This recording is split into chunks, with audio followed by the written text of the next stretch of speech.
हो गया और वो आकाश में उड़ गया। आज का जो नौजवान है ये साइंसवादी है, ये हमारी भौतिकवादी और जो हमारी धार्मिक आध्यात्मिक बात को नहीं मानेगा।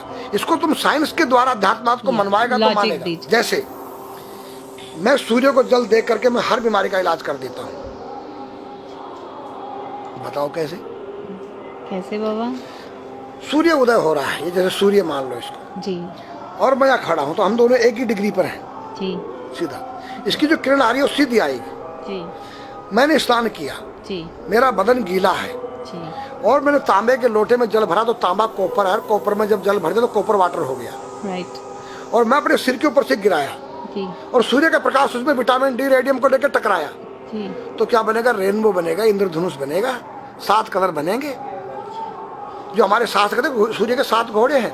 अब उसमें जो हरा रंग है वो क्लोरोफिल का है, जो पत्तियों में पाई जाती है, विटामिन डी और रेडियम से लैस है।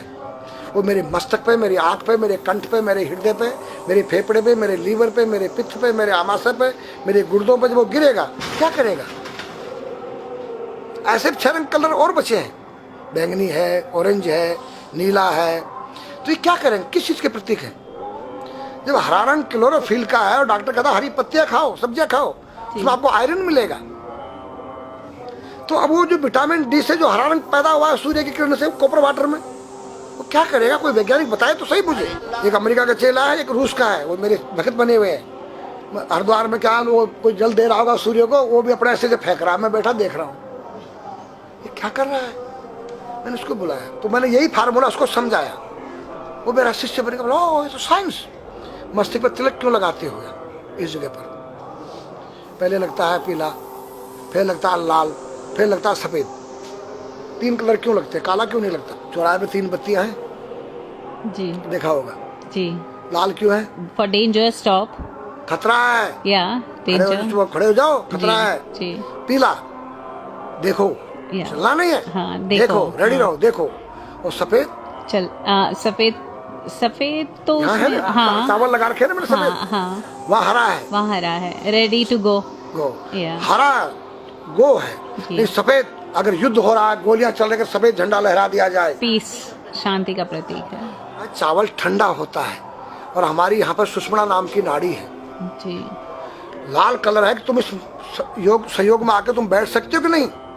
ये माहौल तुम्हारे योग्य है या नहीं? या जुआ चल रहा है, या शराब पी जा रही है, क्या तुम बैठ सकती हो? देखो पीला कलर है, देखो, आना नहीं, जाना नहीं, देखो। ओ खतरा है या ठीक नहीं है, चलो। और सफेद शांति जी, क्या यहाँ शांति है, बैठ सकते हैं। तो ये हमारी जो है संस्कृति में एक वैज्ञानिक है। जब हम खाते हैं गैस बनती है, तो चावल जब पानी भीगे में ठंडा हो जाता है और हमारी सुषुम्ना नाड़ी पर जब लग गया है तो उस नाड़ी को ठंडा करने लग गया है। उस नाड़ी से कोई गर्म गैस को ऊपर चढ़ने नहीं देगा। और हमारे सिर ब्रह्मांड में, हमारे सिर के अंदर कोई ऐसी वायु गैस जाकर तुम्हारे सिर को परेशान नहीं कर सकता है। तो मेरे पास जितने हमारे शास्त्र पुराण ग्रंथ हैं ये साइंस है। मैं साइंस के द्वारा इन वैज्ञानिकों को समझा सकता हूँ और रगड़ा सकता हूँ। कहा जाता है कि नागा बाबा जो हैं वो कुंभ मेले के बाद विलुप्त हो जाते हैं, ऐसा कुछ है क्या? ऐसा नहीं है। जैसे हम गंगोत्री धाम हिमालय में रहते हैं जी, वहाँ मुझे हिमालय पसंद आया जी। क्यों? कि तुम गर्मी से बचने के लिए तुम्हारे रूम में एसी लगी है जी, ठंडा पानी पीने के लिए तुम्हारे पास कृत्रिम जो है फ्रिज लगा है जी, हवा लेने के लिए तुम्हारे को पंखे या कूलर जो है कृत्रिम लगे हैं। लेकिन भोलेनाथ बाबा ने मेरे लिए नेचुरल एसी लगा रखी है और नेचुरल फ्रिज लगाया है, नेचुरल पंखे लगे हैं। तो मैंने सब कुछ त्याग दिया। छाती में तो मैं कुछ लेके नहीं जा सकता हूँ, चाहे मेरे पास अरबों खरबों रुपया हो जी, खाऊंगा मैं उतना ही जितनी मेरी पेट के अंदर भूख है। पढ़ना लिखना ये तो सहज चातुरी, काम धैन मन बस करन गगन चढ़न मुश्किल। काम धैन मतलब अपने वीर्य को कंट्रोल करना, अपने मन को कंट्रोल करना और अपने प्राण को ब्रह्मांड में यहाँ ले जाना। ये खोपड़ी क्या है? ब्रह्मांड है, उसको कहते हैं समाधि।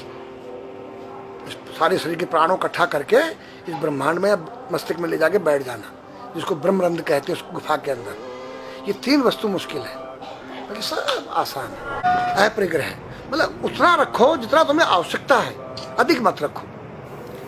अब तुम अष्टांग योग जो है पतंजलि लगा रहे हो और व्यापार बिजनेस चालू है, मेरी दूध को ले लो, टूथपेस्ट ले लो, अब मेरा आयुर्वेदिक अंडरवियर आ गया है। मैंने बोला वो कैसा है कि मैंने गंगा जल में जड़ी बूटे के रस में धागे भिगोए थे तब बनाया था। और मेरा दावा है कोई कितना योग कर ले कोई स्वस्थ नहीं रह सकता है, क्यों? खान पीन तुम्हारा केमिकल, वायु में तुम्हारा केमिकल, पानी में तुम्हारा केमिकल।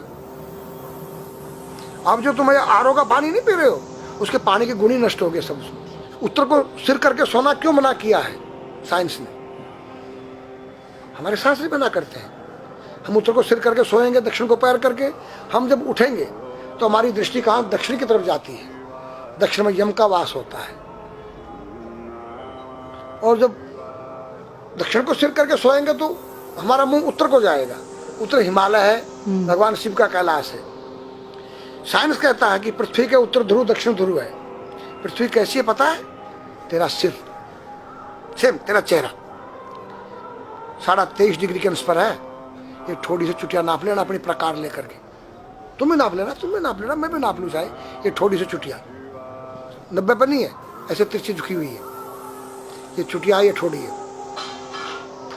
66.5 डिग्री कोण बनाती है। तो ये जो चुंबक मैग्नेट पावर है उत्तर से नॉर्थ से साउथ तक, हम जब सिर उत्तर की तरफ करेंगे तो ये नॉर्थ है, वो नॉर्थ है। नॉर्थ को नॉर्थ धक्का मारेगा तो तुम्हारे दिमाग में और तुम्हारे हार्ट में डिस्प्रोजन होगा और बैलेंस बिगाड़ेगा। इसलिए साइंस में कहता है कि उत्तर की ओर सिर मत करो, और हमारे शास्त्र भी कहते हैं कि उधर मत करो, नीचे उधर दक्षिण की तरफ यम का वास है, उनकी तरफ दृष्टि पड़ती उठते ही।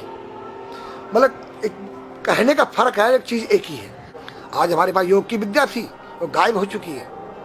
अब तो जो थोड़ा सा कोई एक चूहा था, वो दुकान में गया, उसको एक हल्दी कंकर मिल गया, बोला हम पंसारी हो गया है। हल्दी मिल जाने से पंसारी बन गया। जो पीटी स्कूल में कभी किया होगा आप लोगों ने, पढ़ा होगा स्कूल में। हाँ जी। उसी को योग कह रहे हैं। योग क्या है? भगवान कृष्ण के पास था, उज्जैन गए थे संदीपनी ऋषि के पास सीखने के लिए। एक ही समय में 16,808 रावणों के साथ बात कर रहे हैं, अलग अलग रूप में। योग से अनेक रूप बन सकते हैं। योग हनुमान जी के पास था। जब लंका में घुसे हैं तो मच्छर का रूप बनाया उन्होंने, मत्स्य के समान रूप धर कपि, मच्छर के समान। जब सीता के पास गए छोटे से बनकर, तो पूछा क्या तेरे जैसे ही है सब? कि हाँ। फिर तो श्रीलंका पे विजय पाना असंभव है। तो हनुमान ने पहाड़ का जैसा रूप दिखाया, हिमालय जैसा। सर्जविन करना, अपने प्राण को निकाल के मुर्दे में डाल देना, उसको प्रकाया प्रवेश कहते हैं, जो आज है ही नहीं, लुप्त हो गई। जो जानता है किसी को बताता नहीं।